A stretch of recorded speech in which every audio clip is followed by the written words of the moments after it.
ప్రపంచ దేశాలకు Russia warning ఇస్తోంది. మూడో ప్రపంచ యుద్ధంపై పుతిన్ సంచలన వ్యాఖ్యలు చేస్తున్నారు. రష్యా యుద్ధంలోకి దిగితే ఇక ఆగేది ఉండదు, ఆపే శక్తి ఎవరికి లేదు అంటూ వార్నింగ్ ఇచ్చారు. యూరప్తో యుద్ధం చేయాలని మేము అనుకోవడం లేదని, ఒకవేళ యూరప్ యుద్ధం కోరుకుంటే సమరంలో దూకేందుకు మేము సిద్ధంగా ఉన్నామంటూ పుతిన్ కామెంట్స్ చేశారు. ఉక్రెయిన్తో చర్చలు జరగకుండా యూరోపియన్ నేతలు అడ్డుపడుతున్నారంటూ పుతిన్ చేసిన కామెంట్స్ ఇప్పుడు సంచలనంగా మారాయి. ఒకవైపు ఇప్పటికే ఉక్రెయిన్ రష్యా మధ్య శాంతి ఒప్పందానికి సంబంధించి చర్చలు జరుగుతున్నాయి. ఒకరిని ఒకరు పెట్టినటువంటి ఆ రూల్స్ అండ్ రెగ్యులేషన్స్ విషయంలో, కొన్ని నియమాల విషయంలో చిన్న చిన్న మార్పులు కూడా చేసుకుంటున్నారు. ఉక్రెయిన్ అడిగినటువంటి కొన్ని డిమాండ్స్ విషయంలో రష్యా అభ్యంతరాలు వ్యక్తం చేసింది. దానికి మళ్ళీ మాట్లాడి వాటిని సెటరైట్ చేసుకున్నారు. అగ్రిమెంట్స్ ఇప్పుడు బెటర్ అయ్యాయి, ఇరు దేశాలకు చాలా ఫీజిబుల్గా ఉన్నాయని కూడా చెప్తున్నారు. ఇలాంటి సమయంలో యూరోపియన్ నేతలు, యూరోపియన్ కంట్రీస్ ఈ శాంతి ఒప్పందానికి అడ్డుపడుతున్నాయంటూ పుతిన్ చేస్తున్న వ్యాఖ్యలు ఇప్పుడు సంచలనంగా మారాయి. అసలు ఎందుకు అడ్డుపడుతున్నాయి అనే ప్రశ్న కూడా ఇక్కడ ఉత్పన్నం అవుతోంది. ఓ పక్క ఉక్రెయిన్ మొదటి నుంచి రెచ్చగొడుతుంది కూడా యూరోపియన్ నాయకులే అంటూ మనం చూస్తూనే ఉన్నాం. సో ఇలాంటి తరుణంలో ఒకవేళ ఇప్పుడు ఉక్రెయిన్కి రష్యాకి మధ్యలో యుద్ధం ఆగిపోతే రష్యాని ఇబ్బంది పెట్టే పరిస్థితి తమకు ఉండదని, రష్యా మీద తమ ప్రతీకారాన్ని తీర్చుకునే అవకాశం కోల్పోతామని చెప్పేసి కొంత ఆలోచిస్తున్నట్లుగా తెలుస్తుంది European countries.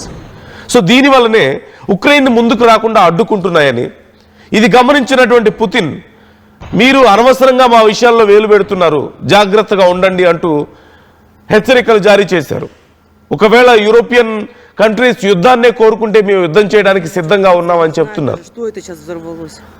So it seems like క్లియర్గా ఇక్కడ మనకు కనిపిస్తోంది, ఇక్కడ కేవలం ట్రంప్ మాత్రమే శాంతిని కోరుకోవడం లేదు.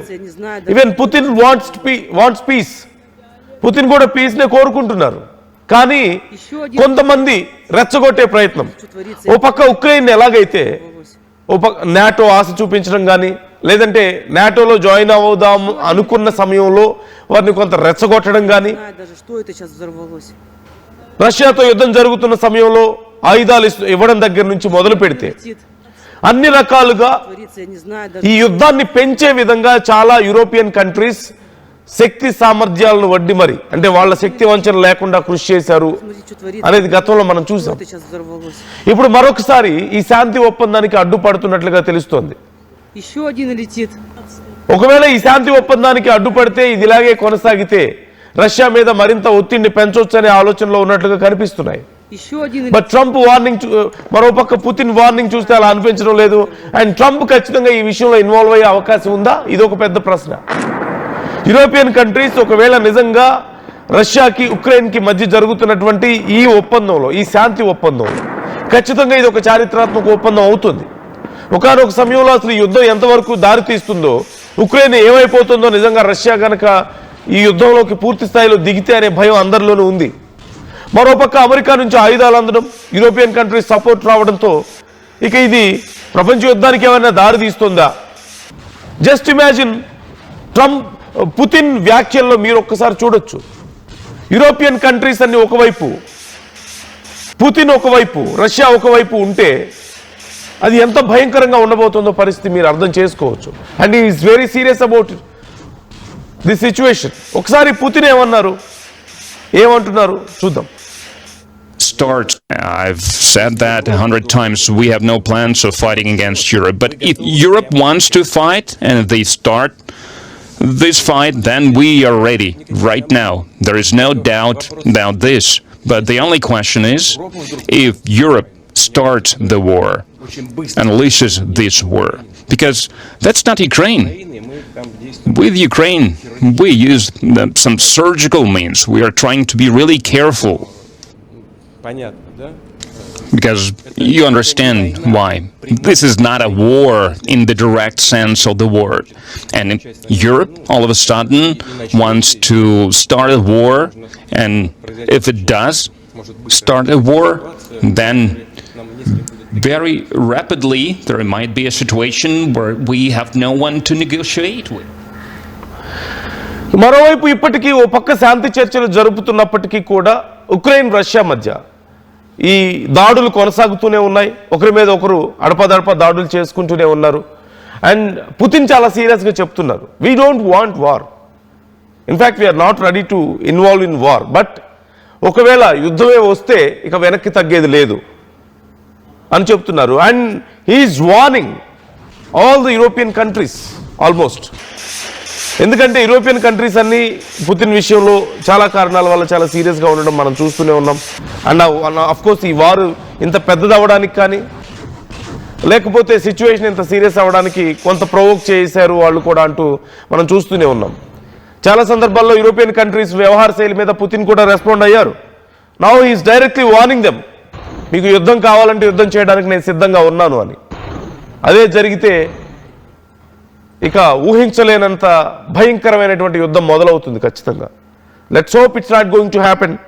మరోవైపు ఈ మధ్య ఇటు నల్ల సముద్రంలో కొన్ని చమురు లోడ్స్, రష్యాకి చెందినటువంటి చమురు లోడ్స్ మీద ఉక్రెయిన్ డ్రోన్స్ దాడి చేయడం, ఆ అధ్యక్షుడు కానీ ఇంకెవరైనా సరే ఈ విషయంలో ఇన్వాల్వ్ అవుతారా? ఇంత బహిరంగంగా వార్నింగ్ ఇచ్చే వరకు వెళ్ళింది అంటే ఖచ్చితంగా పుతిన్ చాలా హెసిటేట్ అవుతున్నారు ఈ విషయంలో.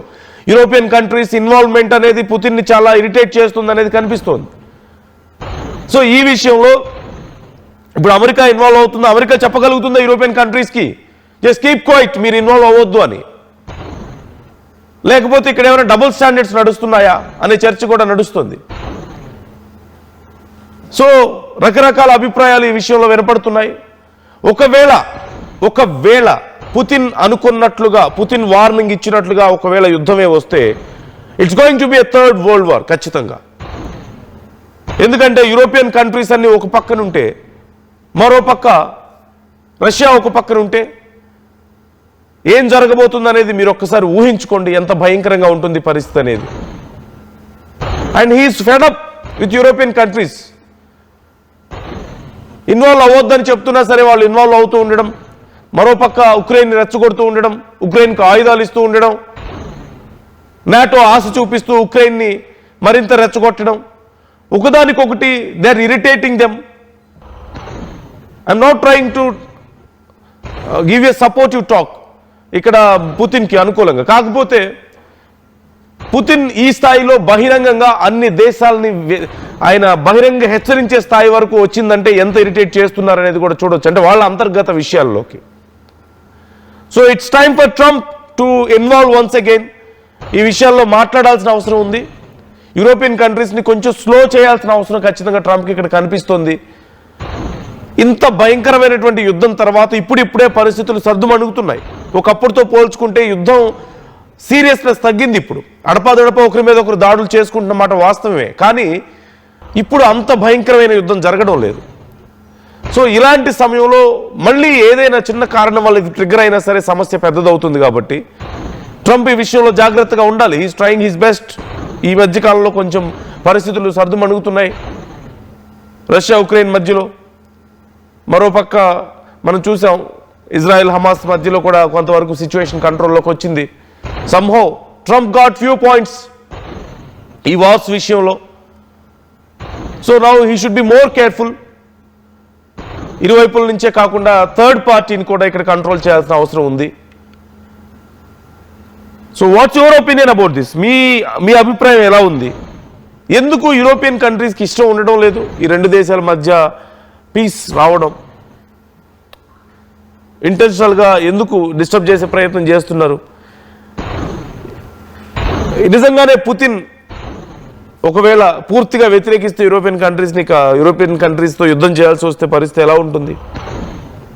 కామెంట్ చేసే ప్రయత్నం చేయండి. మీ అభిప్రాయాలు కూడా మాతో పంచుకోండి.